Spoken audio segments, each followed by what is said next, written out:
లోపల ప్రింట్ మీడియాతో మాట్లాడిన విషయం మరోసారి మీకు మనం చేస్తాను.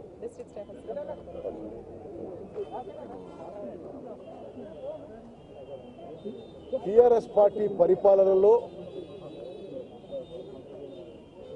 రైతాంగం పూర్తి నిర్లక్ష్యం అయిపోయింది. వ్యవసాయం సంక్షోభంలోకి నెట్టబడిపోయింది. ఈరోజు తెలంగాణ రాష్ట్రంలో ఈ ప్రభుత్వ వైఫల్యాల వల్ల ఈ గజ్వేల్ కాన్స్టిట్యున్సీలో, ఈ మెదక్ జిల్లాలో, తెలంగాణ రాష్ట్రం మొత్తంలో వందలాది మంది రైతులు ఆత్మహత్య చేసుకుంటున్నారు. మానవత్వంతో చనిపోయిన రైతు కుటుంబాలని పరామర్శించడానికి ఢిల్లీ నుంచి మా ప్రియతమ నాయకుడు రాహుల్ గాంధీ వచ్చి ఒక మారుమూల జిల్లా ఆదిలాబాద్లో మండు టెండల్లో 15 కిలోమీటర్లు పాదయాత్ర చేసి రైతులని పరామర్శిస్తే ఇక్కడున్న ఈ ముఖ్యమంత్రి గారు కానీ, ఈ మంత్రులు కానీ ఎవరు కూడా ఈ వందలాది మంది రైతులు చనిపోతే ఎవరిని కూడా పరామర్శించిన పాపాన పోలేదు. అన్ని విధాలుగా ఈరోజు తెలంగాణ రాష్ట్రంలో వ్యవసాయం నిర్లక్ష్యానికి గురై రైతాంగం తీవ్ర ఇబ్బందుల్లో ఉంది. మేము మరోమారు డిమాండ్ చేస్తున్నాం, మీరు ఎన్నికల్లో ఇచ్చిన వాగ్దానం మేరకు ₹1,00,000 రుణమాఫీ ఒకేసారి ఇప్పుడు చేసేయాలి. ఇప్పుడు ఈ రెండో ఇన్స్టాల్మెంట్తో సహా పూర్తిగా మిగిలిపోయిన అమౌంట్ 3 ఇన్స్టాల్మెంట్స్ కూడా చేసి రైతులు ఆర్థిక సంక్షోభంలో ఉన్నారు, వాళ్ళని ఆదుకోవాలి. మీరే అన్నారు తెలంగాణ ధనిక రాష్ట్రం, తెలంగాణ రెవెన్యూ సర్కిల్ రాష్ట్రం. 10,000 కోట్లలో మీరు ప్రాజెక్టులు ప్రకటిస్తున్నారు. మీ రైతులపై ఎందుకు ఇంత నిర్లక్ష్యం?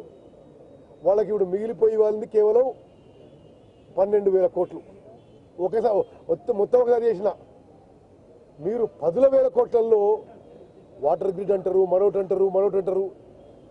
మరి ఈ విషయంలో మీరు ఒకేసారి రైతులకి పూర్తి రుణమాఫీ చేసి వాళ్ళని ఆదుకోవాల్సిన మరి బాధ్యత మీ ఉందని చెప్పి కాంగ్రెస్ పార్టీగా డిమాండ్ చేస్తున్నాం. ఈరోజు వ్యవసాయం ఏ కోణ నుంచి చూసినా మరి అకాల వర్షాలు, వడగండ్ల వానలు ఈ తెలంగాణ రాష్ట్రంలో చాలా చోట్ల పడ్డాయి.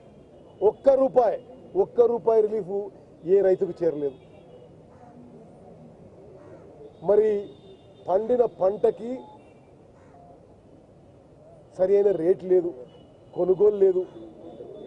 మరి ఇవన్నీ కలిసి రైతాంగం చాలా దయనీయమైన పరిస్థితి జరిగింది. మొత్తం ఈ 3 ఇన్స్టాల్మెంట్ కలిపితే కూడా 12,000 కోట్లే.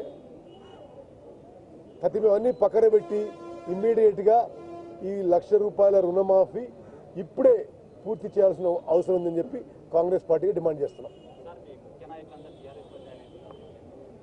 మా ముఖ్య నాయకులు ఎవరు మోడడం లేదు, కాంగ్రెస్ పార్టీ బలంగా ఉంది. నాకు విషయం తెలియదు, కానీ దాంట్లో కూడా ఏముంటుంది మీరు కూడా కాంగ్రెస్ లో అంతా నాయకులంతా ఒకవైపు మాట్లాడుతున్నారు, జానారెడ్డి మాత్రం టీఆర్ఎస్ అనుకూలంగా, ప్రభుత్వానికి అనుకూలంగా మాట్లాడారు. ఈ మధ్య బట్టి విక్రమార్క మాట్లాడిన సన్నాసి అన్న పదాన్ని కూడా ఆయన ఖండించాడు. ఆ సన్నాసనే చాలా సార్లు మా ముఖ్యమంత్రి చూడండి. జానారెడ్డి గారు కాంగ్రెస్ పార్టీలోనే కాదు, మొత్తం తెలంగాణలో సీనియర్ మోస్ట్ నాయకుడు. వారి ప్రతిపక్ష నాయకునిగా వారి పాత్ర మళ్ళోసారి గెలవడం మేము ఖాయం. ఏం కాన్స్టిట్యూన్సీ ఇంతమంది